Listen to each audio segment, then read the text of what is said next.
बिस्मिल्लाहिर्रहमानिर्रहीम। अस्सलाम वालेकुम। Welcome to my kitchen. उम्मीद है आप सब लोग बिल्कुल खैरियत से होंगे। आज मैं आपके साथ बहुत ही अच्छी और बहुत मज़े की रेसिपी शेयर करूंगी जो गर्मियों का अल्लाह के ताला की तरफ से हमारे लिए बहुत बेहतरीन तोहफ़ा है। आज मैं आपके साथ फ़ालसों का शरबत बनाने की रेसिपी शेयर करूंगी। ये इतने फ़ायदेमंद है, ये गर्मियों में अल्लाह ताला की तरफ से हमें इतनी बड़ी नेमत अता हुई है।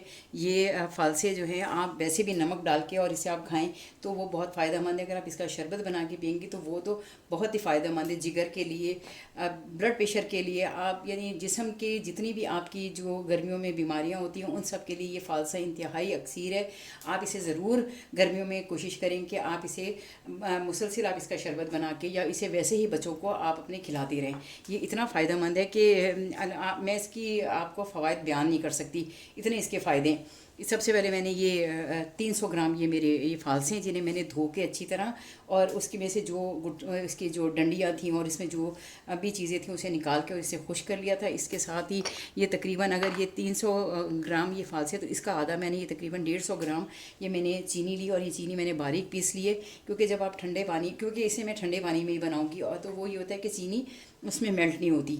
इसलिए आप कोशिश करें जब भी आपको शरबत वगैरह या मिल्क शेक भी बनाएं तो आप चीनी पीसी हुई यूज़ करें। इसके साथ ही ये तकरीबन आधी चम्मच से कम ये नमक है और ये आधा चम्मच इसमें मैं काला नमक यूज़ करूँगी और आधा चम्मच इसमें ये काली मिर्च है। इससे बहुत अच्छा फ्लेवर आता है। ये नींबू है, ये 2 खाने के चमचे इसमें ये नींबू का रस है। ये तक समझिए आप एक बड़ा नींबू है जो मैंने अच्छी तरह निचोड़ के ये क्योंकि मैंने ये इसका नींबू निचोड़ के ना इसका रस जमाया हुआ है। और ये जामी शीरी या रूह अफ़ज़ा जो आपके पास हो, आप थोड़ा सा ये जामी शीरी भी ले लें। जब ये रेडी हो जाए तो इसमें आप ये डालेंगे तो इसका बहुत अच्छा कलर और फ्लेवर दोनों आ जाता है। अगर आप चाहें तो आप इसमें थोड़ा सा लाल फूड कलर भी यूज़ कर सकते हैं, लेकिन इससे बेहतर ये कि आप थोड़ा सा रूह अफ़ज़ा या जामी शीरी जो भी आपके पास लाल शरबत मौजूद हो तो आप उसमें आप यूज़ कर लें। इसे सबसे पहले मैं ग्राइंड करके इसे मैं थोड़ा थोड़ा करके बल्कि मैं ये थोड़े से ही हैं इसे डाल के ये फ़ालसे इसमें मैं ये चीनी भी मिक्स कर दूंगी। साथ ही ये मैंने पीस ली थी बारीक ताकि ये इसमें अच्छी तरह डिज़ोल्व हो जाए। आप चाहें तो आप चीनी ना शामिल करें और बाद में आप जिसने चीनी इस्तेमाल करनी है वो चीनी यूज़ करो, जिसने कैंडल यूज़ करनी है तो वो कैंडल यूज़ कर ले। लेकिन मैं फ़िलहाल इसमें ये चीनी इसलिए यूज़ कर रही हूँ कि ये मैं अब बच्चों के लिए बना रही हूँ और ये तकरीबन एक आधे चम्मच से ज़रा सा कम नमक है। ये वाइट नमक है और ये ब्लैक नमक है। ये आधा काला नमक जो है ये आधा चाय का चम्मच है। इससे बहुत अच्छा जायका आता है। इसके साथ ही ये इसमें मैं ये काली मिर्चें भी डाल देती हूँ। इसके साथ ही मैं इसमें ये नींबू का रस, ये देखिए इसमें अभी भी जमा हुआ है, ये 2 खाने के चमचे इसमें मैं ये नींबू, इससे बहुत अच्छा फ्लेवर आता है। क्योंकि ज़रूरी नहीं होता कि आप एक ही तरह की चीज़ें बनाएं, आप डिफरेंट चीज़ें ट्राई करेंगे तो आप देखेंगे इतनी अच्छी चीज़ें बनती हैं। इसके साथ ही ये तकरीबन मेरा ख्याल है मैं इसे बस ज़्यादा नहीं यूज़ करूँगी, सिर्फ इसलिए कि थोड़ा इसमें कलर आ जाए। ये समझिए ये 2 खाने के चम्मच इसमें मैं ये रूह अफ़ज़ा यूज़ कर रही हूँ।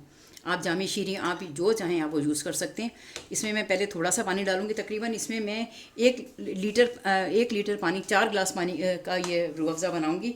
तो पहले मैं इसे थोड़ा थोड़ा करके मैं इसे ग्राइंड करती जाऊँगी और इसमें मैं पानी शामिल करके उसके साथ ही मैं इसमें क्या कहते हैं पानी शामिल करूँगी और इसे मैं छानूँगी क्योंकि इसमें बीज होते हैं और इसका छानना बहुत ज़रूरी है। अब मैं आपको इसे ग्राइंड करके ना फिर मैं इसके साथ साथ इसे आपको दिखाती जाऊँगी थोड़ा थोड़ा पानी करके। इसमें तकरीबन मैं इसमें 1 लीटर पानी शामिल करूँगी और ये बहुत अच्छा और बहुत जायकेदार ये शरबत बनेगा। आप जब इसे अपने घर में बनाएंगे आपको बहुत ही मज़ा आएगा इंशाल्लाह ताला। मैं आपको ग्राइंड करके फिर इसे आपको दिखाती हूँ। बिस्मिल्लाहिर्रहमानिर्रहीम।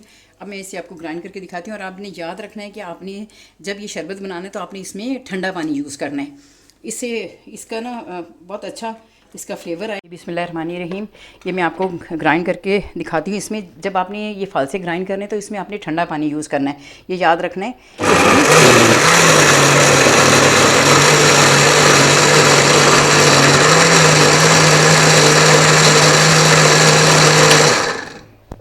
अभी इसे मैं और बारीक करूँगी, लेकिन मैं आपको इसका कलर दिखाऊं कि ये रूह अफ़ज़ा डालने की वजह से इसका कलर ये देखें, इसमें ये कितना इसका प्यारा और इतना अच्छा कलर आया है। जब मैं ये सारा पीस लेती हूँ फिर मैं आपको इसे दिखाऊंगी जब मैं इसे छानूंगी। पहले मैं इसे बारीक कर लूँ उसके बाद फिर मैं आपको दिखाती हूँ। यह मैंने बता दिया आपको कि जब आप इसे ग्राइंड करें तो इसमें आपने ठंडा पानी यूज़ करना है।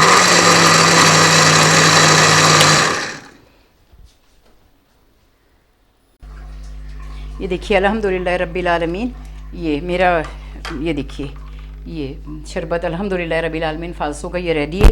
इसको अब मैं ये किसी भी छन्नी से आप लेके आप या बारीक मलमल का कोई कपड़ा ले लें, उससे आप इसे इसका सारा आप इसे छानते जाएं और आप और इसको इसका ये जो पल्प निकलेगा इसे दोबारा एक दफ़ा ग्राइंडर में डाल के इसे एक दफ़ा और थोड़ा सा पानी या एक गिलास पानी डाल के इसे दोबारा इसको ग्राइंड करना है। इसका जूस फिर दोबारा से निकालें ताकि ये इसका जो पल्प है ये ज़ाया ना हो।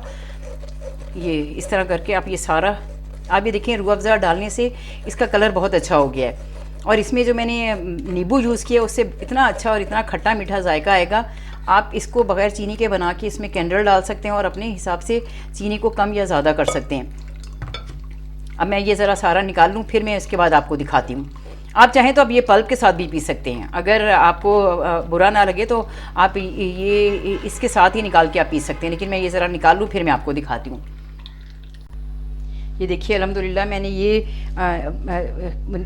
फ़ालसे का ये शरबत ये छान लिया था, लेकिन मैंने उसका जो पल्प था उसे दोबारा मैंने ये ग्राइंडर में डाल के जग में इसे दोबारा मैंने फिर ग्राइंड किया ताकि ये ज़ाया ना हो। इसके पल्प में भी जो जूस रह गया है वो सारा इसमें निकल आए। ये देखिए ये अल्हम्दुलिल्लाह रब्बिल आलमीन, इसका इतना अच्छा कलर, इतना प्यारा कलर इसका बना है। ये मैंने फिर दोबारा एक गिलास पानी डाला था और ये देखिए अब ये सिर्फ इसमें तकरीबन ये थोड़े से बीज ही रह गए। ये देखिए ये इतना अच्छा इसका कलर रेडी हुआ है। ये देखिए अब ये सिर्फ इसके ये बीज बाकी रह गए। ये मैंने इसे अच्छी तरह इसको ताकि कोई चीज़ ज़ाया ना हो। आप ये देखिए इसमें सिर्फ ये बीज रह गए हैं, बाकी मैंने सब इसमें से अल्हम्दुलिल्लाह रब्बिल आलमीन ये मैंने निकाल लिया था। और ये अब मैं आपको शरबत दिखाती हूँ। इसमें आप ये बर्फ़ मैंने तोड़ के रखी थी, इसे आप शामिल कर लें।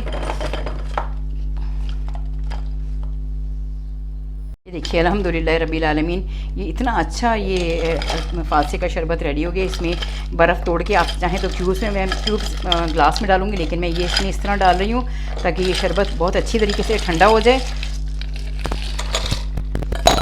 इसमें तकरीबन जो 300 ग्राम फ़ालसे थे इसमें 1 लीटर से ज़्यादा ये शरबत बनाए। और ये इतना आप इसे चाहें तो आप एक इसमें और तरीका जिससे आप इसे सेव करके रख सकते हैं, लेकिन आप कोशिश करें कि आप ताज़ा फ़ालसे ही मंगाएं और उन्हें यूज़ करें। ये भी हो सकता है कि आप इसे प्रिजर्व कर सकते हैं, लेकिन ये देखिए ये इतना अच्छा माशाल्लाह। अभी मैं आपको ग्लास में निकाल के फिर मैं आपको एक ग्लास में निकाल के दिखाती हूँ कि इसका कलर कितना अच्छा और कितना प्यारा है। ये देखिए अल्हम्दुलिल्लाह रब्बिल आलमीन, अल्हम्दुलिल्लाह रब्बिल आलमीन। ये देखिए आप चाहें तो आप इसमें रूह अफ़ज़ा और मिला सकते हैं। ये मैं अब ग्लास में निकाल के फिर आपको दिखाती हूँ।